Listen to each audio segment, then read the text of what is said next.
क्या आपने कभी सुना है, एक कुम्हार ने भगवान श्री कृष्ण को घड़े में बंद कर दिया था। एक बार श्री कृष्ण नंदगांव में अपनी बाल लीलाओं से सबको परेशान कर रहे थे। मैया यशोदा उनसे तंग आकर छड़ी लेकर उनके पीछे दौड़ी।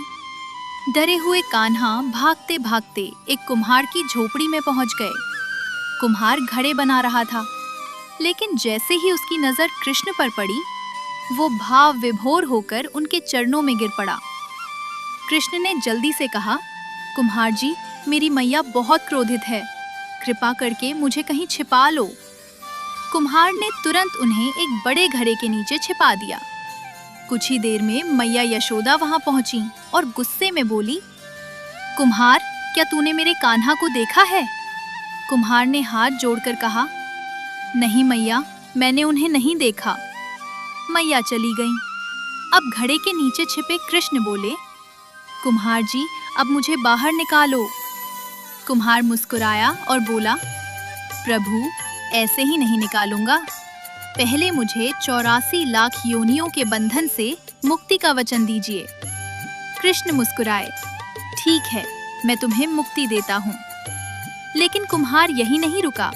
उसने कहा, प्रभु, मेरे पूरे परिवार को भी मुक्ति दीजिए। कृष्ण ने तुरंत स्वीकार कर लिया। फिर कुम्हार बोला, प्रभु, मेरी बैलगाड़ी के बैल भी इस सेवा में लगे हैं, उन्हें भी मुक्ति दीजिए। भगवान फिर मुस्कुराए, उन्हें भी मुक्ति मिलेगी। अंत में कुम्हार बोला, प्रभु, जो भी इस कथा को सुने, उसे भी 84 लाख योनियों से मुक्ति मिले। कृष्ण उसकी निस्वार्थ भक्ति से इतने प्रसन्न हुए कि उन्होंने ये वचन भी दे दिया। तब कुम्हार ने भावुक होकर बाल कृष्ण को बाहर निकाला, उनके चरण धोए, चरणामृत पिया और उन्हें गले लगाकर इतना रोया कि अंत में प्रभु में ही लीन हो गया। कहानी पसंद आई हो तो लाइक, सब्सक्राइब करके कमेंट में जय श्री कृष्ण जरूर लिखना।